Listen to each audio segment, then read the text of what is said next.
ఇక్కడ మనం చూస్తామండి, యేసు ప్రభు తన సొంత సహోదరులకు వారు యేసు ప్రభు ఎందుకు వచ్చి ఏమంటున్నారంటే, నీవు యూదయకు వెళ్ళుము అంటున్నారు. ఇక్కడ మనం పైన చదవబడిన లేఖన భాగంలో మనం చూస్తే, యూదయలో ఉంటున్న ప్రజలు యేసు ప్రభు వారిని చంప వెతుకుతున్నారు అని వచనంలో మనకు కనిపిస్తుంది. ఈ వాక్యము అంటే ఈ విషయం యేసు ప్రభు వారు తెలిసి తాను గలిలయలో సంచరించుచుండేను అని ఇక్కడ వ్రాయబడి ఉంది. మరి అయితే తన సొంత సహోదరులకు వారు ఏమంటున్నారు, నువ్వు ఇక్కడ నుంచి వెళ్ళి యూదయకు వెళ్ళుము అంటున్నారు.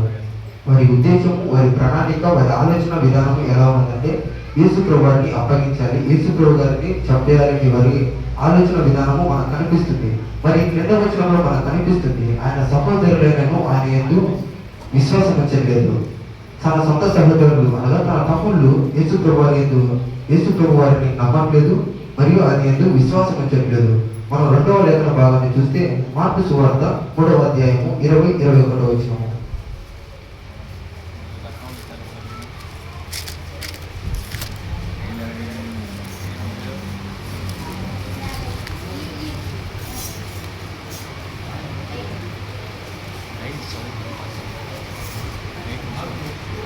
మార్కు సువార్త 3వ అధ్యాయము 20-21 వచనము. ఆయన ఇంటిలోనికి వచ్చినప్పుడు జనులు మరలా ఇంకొకడు వచ్చిన కనుక భోజనం చేయటం వారికి వీలు లేకపోయాయి. ఆయన ఇంటి వారి సంగతి విని ఆయన మరి చేయించి ఉన్నదని చెప్పి ఆయన పట్టుకోబోయింది.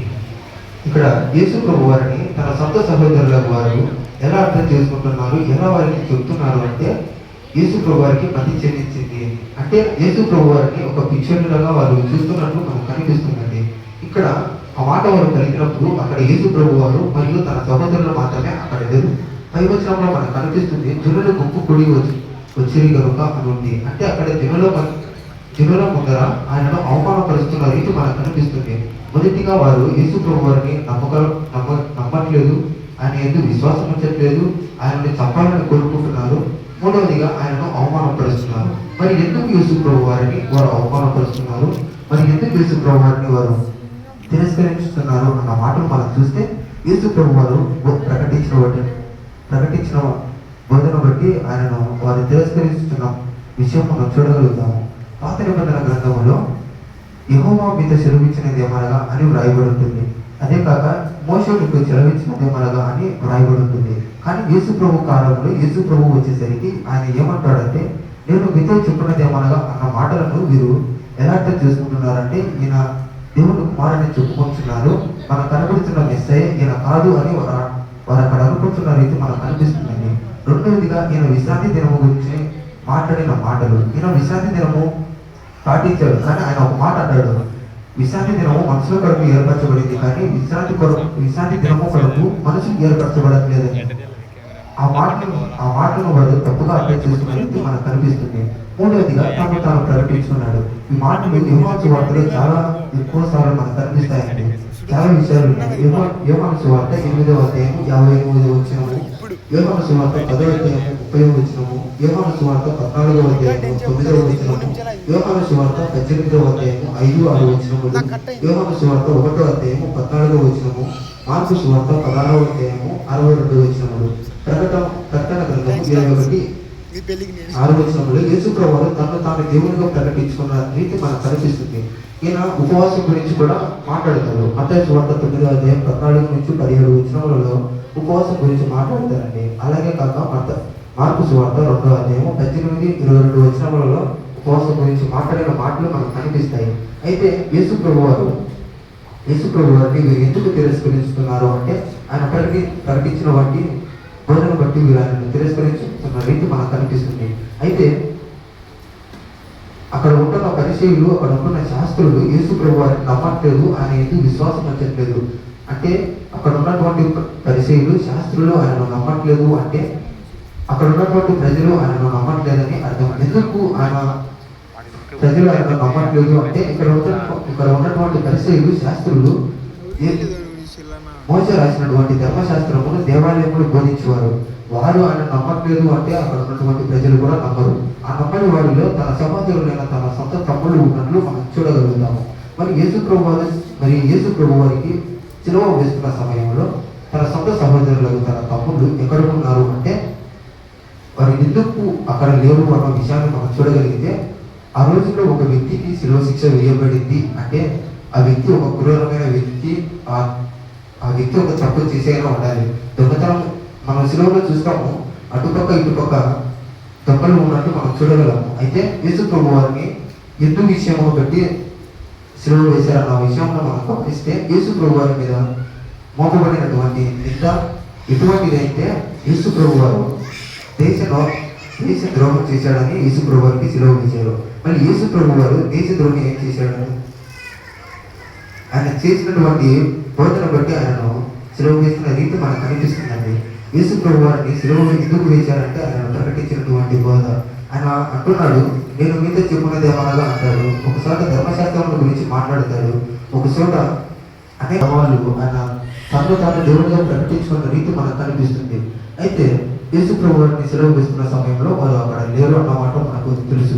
మరి యేసు ప్రభు వారు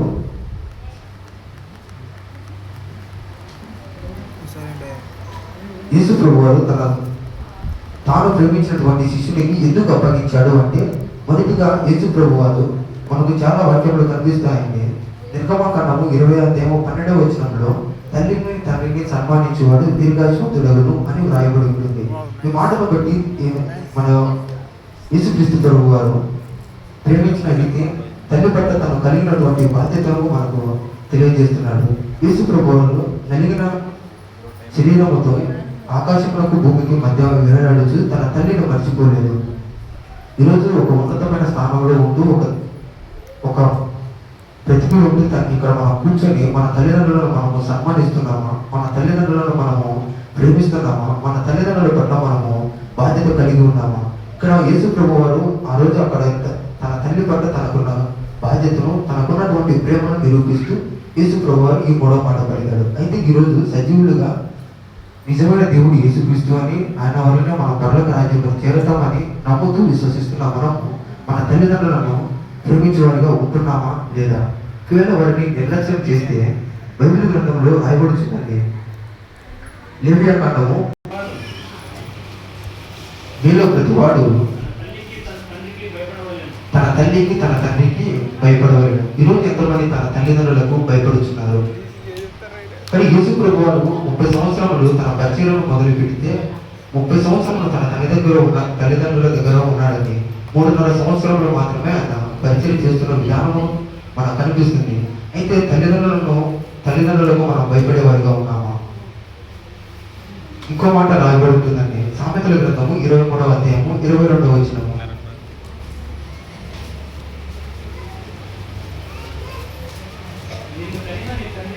నేను కనిన నీ తండ్రి నువ్వు ఉపదేశము అంగీకరించుము, నీ తల్లి హృదయమందు ఆమెను నిర్లక్ష్యము చేయము. ఈరోజు ఎంతమంది తన తల్లిదండ్రులను నిర్లక్ష్యం చేస్తున్నారు?